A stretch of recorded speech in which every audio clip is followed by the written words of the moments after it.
Hello guys, कैसे हैं आप लोग। आपका स्वागत है शारदा बायोलॉजी क्लासेस के नए लेक्चर में।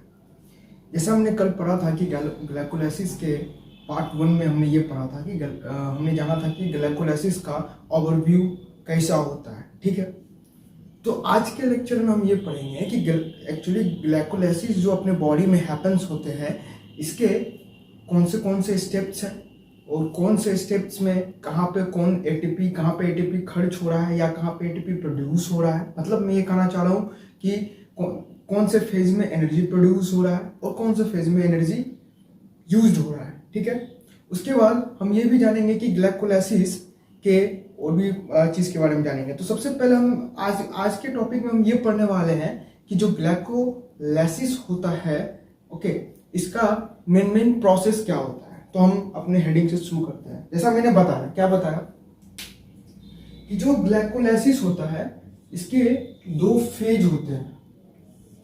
इट हैज 2 फेज, इसके 2 फेज होते हैं। एक फेज में क्या होता है कि एक फेज में एनर्जी यूज्ड होता है, एक फेज में क्या होता है, एनर्जी यूज्ड होता है, और दूसरे फेज में क्या होता है, एनर्जी रिलीज्ड होता है, एनर्जी रिलीज होता है। मैंने क्या कहा कि ग्लाइकोलाइसिस के में 2 फेज होते हैं। पहला फेज में एनर्जी यूज्ड होता है और दूसरे फेज में एनर्जी रिलीज होता है। इतना बात समझ में आ गई आपको। ओके, अब देखिए इसमें हमें ये जानना है ना, थोड़ा सा रिवाइज में करवा देता हूँ बैक, जिसमें दिमाग में ना तुरंत से अपडेट आ जाएगा। जैसा मैंने कल की क्लास में क्या बताया था कि ग्लाइकोलाइसिस को यदि आपसे कोई पूछे कि आप ग्लाइकोलाइसिस से क्या समझते हैं या what do you mean by glycolysis, तो आप ग्लाइकोलाइसिस का सीधा सा एक अब उसको जवाब दे सकते हैं कि ग्लाइकोलाइसिस का मतलब होता है ब्रेक डाउन ऑफ ग्लूकोज। बात समझ में आ गई कि ग्लूकोज के ब्रेक डाउन को हम लोग ग्लाइकोलाइसिस बोलते हैं। इतना बात समझ में आ गई। ठीक है, अब ये ग्लाइकोलाइसिस होता है ना, आप समझ ले कि ह्यूमन बॉडी के जितने भी सेल्स होते हैं, each cells of human body has the ability to do glycolysis। मतलब कि हर एक सेल के पास ये एबिलिटी है कि वो ग्लाइकोलाइसिस कर सकता है, उसको करना ही पड़ेगा। बिकॉज कि यदि किसी भी सेल को जिंदा रहना है तो उसे चाहिए एटीपी या मतलब कि एनर्जी चाहिए, और वो मिलेगा यहाँ से। बात समझ में आ गई। सो कि जितने भी सेल्स होते हैं वो हर जगह ग्लाइकोलाइसिस होता है और वो वहां से एनर्जी प्रोड्यूस करके अपने बॉडी में यूज होता है। बात समझ में आ गई। ठीक है, और हमने इसमें कल के लेक्चर में ये पढ़ा था कि जो ग्लाइकोलाइसिस होता है, एक्चुअली जो भी कुछ हम खाते हैं, मान लीजिए आपने ब्रेड खाया, आपने चपाती खाई, आपने चावल खाया, जो भी कुछ खाते हैं, सबसे पहले क्या होता है, उसका ब्रेक डाउन किया जाता है। ठीक है, जब वो जाता है इंटेस्टाइन में, सबसे पहले वो मोनोसेक्राइड में कन्वर्ट हो जाता है। मतलब में मोनोसेक्राइड का मतलब हो गया जैसे glucose, 6C carbon ring structure का होता है ग्लूकोज, फ्रक्टोज, ग्लैक्टोज, जितने भी कंपाउंड्स हैं ये हैं आपको मोनोसेक्राइड। अब क्या होगा ना कि ये मोनोसेक्राइड्स है, ये कन्वर्ट हो जाएगा पायरुवेट में। बात समझ में आई। तो फाइनली जो ग्लाइकोलाइसिस का जो एंडिंग प्रोसेस होता है वो पायरुवेट ही होता है। पायरुवेट से ही हमको एनर्जी मिलता है। तो ग्लाइकोलाइसिस का एंडिंग प्रोसेस में हमें पायरुवेट मिलता है। और जब ये प्रोसेस चल रहा होता है तो जहां उसी के बीच में हमें एटीपी का प्रोडक्शन होता है। बात समझ में आ गई। ठीक है, तो चलिए हम नजर डालते हैं अब ग्लाइकोलाइसिस पे। तो सबसे पहले हम क्या करेंगे कि हम पहले पढ़ेंगे एनर्जी यूज फेज। ठीक है, जब ये कंप्लीट हो जाएगा फिर हम चलेंगे एनर्जी रिलीज फेज में। इतना बात आपको समझ में आ गई। ठीक है, मैं इसको पहले मिटा देता हूं, फिर मतलब एक नया टॉपिक है भैया, तो फिर थोड़ा अच्छे तरीके से बोर्ड साफ करके फिर शुरू किया जाएगा। ठीक है, आपको भी रिवाइज भी होता चला जाएगा। अभी मैं बताऊंगा ना तो आपको रिवाइज। ठीक है, अब थोड़ा सा अपने दिमाग में रिवाइंड कीजिए, मैंने कल क्या बताया था कि जो ग्लूकोज होता है वो सेल का एक बदमाश बच्चा होता है। वो सेल के अंदर यदि उसको कोई जबरदस्ती डाल भी देता है तो वो तुरंत वहां से भाग जाता है। तो उस चीज को रोकने के लिए सेल ने अपने गुरुजी को बुलाया। सेल के गुरुजी कौन? हेक्सोकाइनेज। उन्होंने क्या किया कि जो ग्लूकोज के छठे कार्बन पे क्या किया, जंजीर बांध दिया। और जंजीर बांध दिया तो वो जंजीर कौन था? वो था अपना फॉस्फेट ग्रुप। एक्चुअली जो ये हेक्सोकाइनेज होता है ये हेक्सो का मतलब होता है 6, मतलब कि ग्लूकोज के छठे कार्बन पे काइनेज का मतलब होता है कि हायर मॉलिक्यूल से, जो हायर मॉलिक्यूल कंपाउंड्स होते हैं वहां से फॉस्फेट ग्रुप को उठाना और दूसरे हायर मॉलिक्यूल के पास पहुंचा देना, मतलब कि ट्रांसपोर्टेशन का सीधा बात है कि ये ट्रांसपोर्टेशन काम करता है कौन, तो kinases those enzymes which transfer the phosphate group from the higher molecule to the second higher molecule. बात समझ में आ गई, मतलब कि वो एटीपी से फॉस्फेट ग्रुप उठाता है और उसको दूसरे हायर मॉलिक्यूल में उस फॉस्फेट ग्रुप को अटैच कर देता है। तो ग्लूकोज में ये भी यही हुआ। तो सेल ने क्या किया कि जो बदमाश बच्चा है ये ग्लूकोज है, इसको क्या किया, जंजीर से बांध दिया तो फॉस्फेट ग्रुप को आके इसके छठे कार्बन पे चिपका दिया। अब क्या हो गया कि ये हो गया नॉन पोलर चीज जो होता है वो सेल मेम्ब्रेन को क्रॉस नहीं कर सकता, तो वो सेल के अंदर ट्रैप हो गया। ठीक है, अब वो जब ट्रैप हो गया तो उसी ट्रैप के बाद इसका वहां पे शुरू होगा ब्रेकडाउन, मतलब कि वहां पर टूटना शुरू होगा। बात समझ में आ गई। तो अगर हम स्टेप को देखें और वो जो कहानी मैंने बताया कि सेल का बदमाश बच्चा ग्लूकोज है जो सेल से भाग जाता है, उसको भागने के रोकने के लिए सेल ने बनाया अपने गुरुजी को। गुरुजी कौन, तो हेक्सोकाइनेज आया तो वो जंजीर बांध दिया। जंजीर कौन था, तो फॉस्फेट ग्रुप। ये कहानी दिमाग में आप याद रखना, आपको फटफट अभी स्टेप समझ में आएगा।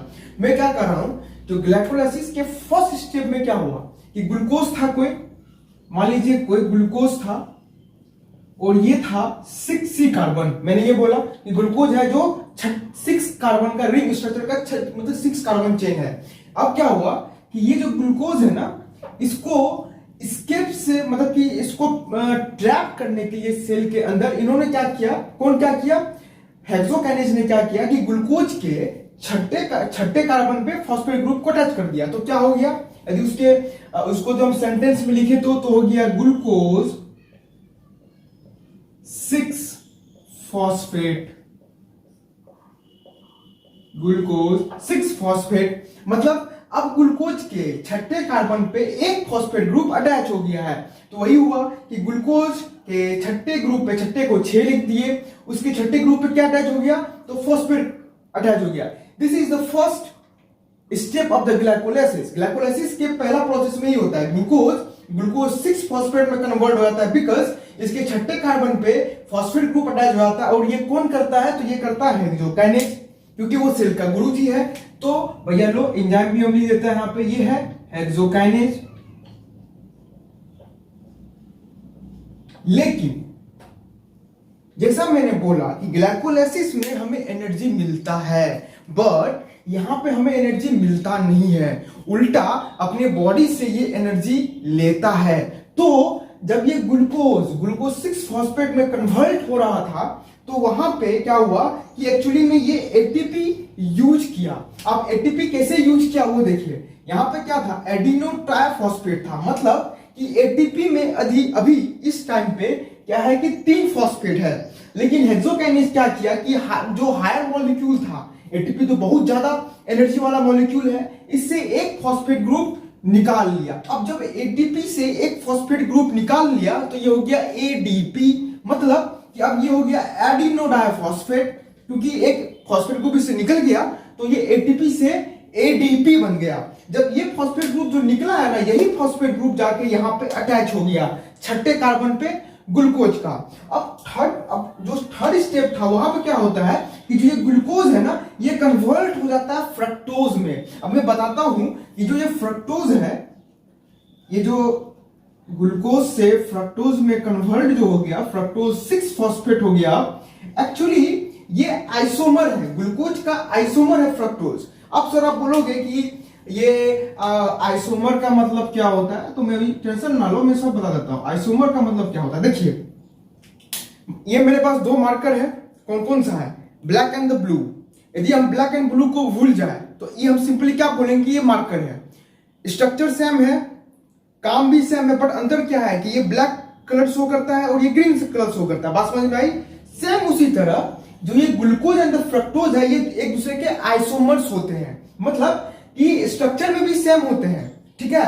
फंक्शन में क्या होता है कि थोड़ा सा, मतलब कि आप कह सकते हैं लिटिल बिट ये अलग होते हैं। बात समझ में आ गई, ठीक है। अब जो ये ग्लूकोज से फ्रक्टोज हुआ ना, ये क्या हुआ, आइसोमर है एक दूसरे का, तो एंजाइम कौन आएगा, तो आइसोमरेज आएगा। आइसोमेरेज आएगा। ये आइसोमेरेज क्या करता है ना कि ग्लूकोज 6 फॉस्फेट को फ्रक्टोज 6 फॉस्फेट में कन्वर्ट कर देता है। बात समझ में आ गई? यहाँ पे कोई एनर्जी का खर्च नहीं होता है क्योंकि दोनों भाई भाई हैं, भाई में क्या जुड़वा है, तो यहाँ पे एनर्जी का कोई एक्सपेंडिचर नहीं होता है। अब क्या होता है, अब ये फ्रक्टोज 6 फॉस्फेट कन्वर्ट हो जाता है फ्रक्टोज 1,6 बिसफॉस्फेट में कन्वर्ट हो जाता है। बात समझ में आई आपकी? क्या समझ में आया कि जो ये फ्रक्टोज है ना, ये कन्वर्ट हो जाता है 1,6 बिसफॉस्फेट में। अब देखिए, मैंने बताया कि ग्लूकोज से फ्रक्टोज बना, ये दूसरे आइसोमर थे, तो कार्बन नंबर 6 पे ही अभी फॉस्फेट ग्रुप यहां पे अटैच है। अब क्या हुआ कि फ्रक्टोज के जो फ्रक्टोज है वो भी 6 से कार्बन चेन है, मतलब कि मैं यहां पर रिंग में बनाता हूं। ये देखिए, ये क्या है, 1 2 3 4 एंड 5, 1 2 3 4 5 एंड 6, ये 6 कार्बन है। ये क्या है, अभी ये फ्रक्टोज है। बात समझ में आया?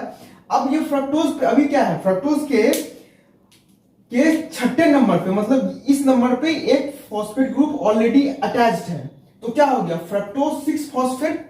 अब क्या हुआ नेक्स्ट स्टेप में कि फ्रक्टोज के पहले कार्बन पे भी एक फॉस्फेट ग्रुप जाके अटैच हो गया, है ना, अटैच हो गया। तो अब क्या हुआ कि फ्रक्टोज 1, मतलब कि फ्रक्टोज के पहले कार्बन पे भी फॉस्फेट ग्रुप अटैच हो गया, तो फ्रक्टोज 1 6 छठे कार्बन पे अटैच है, 6 20 का मतलब होता है, क्या होता है, 20 का मतलब होता है 2।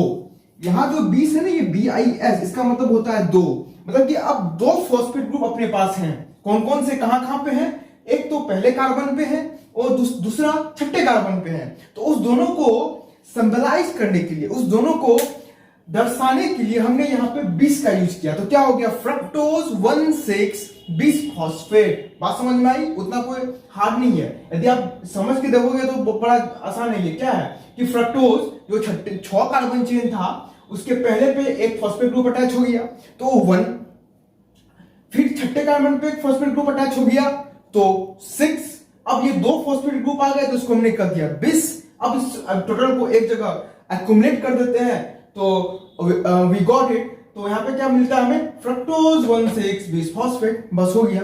अब यहां पे जब ये चीज हुआ, तो यहां पे भी हमें एटीपी खर्च होते हुए दिखा। अब ये जो एटीपी है, एक्चुअली ये कन्वर्ट हो जाता है एटीपी में, मतलब कि एडिनोट्राइफॉस्फेट, यहां पे फिर एक फॉस्फेट ग्रुप यहां से निकल के, क्योंकि पहले तो एक फॉस्फेट था, 2 आ गया है, तो यहां से फिर एक एटीपी, मतलब कि फॉस्फेट ग्रुप एटीपी से निकला और वो जाके फ्रक्टोज 6 फॉस्फेट में पहले कार्बन पे जाकर अटैच हो गया, तो बन गया फ्रक्टोज 1,6 बिसफॉस्फेट। इतना बात आपको समझ में आ गई?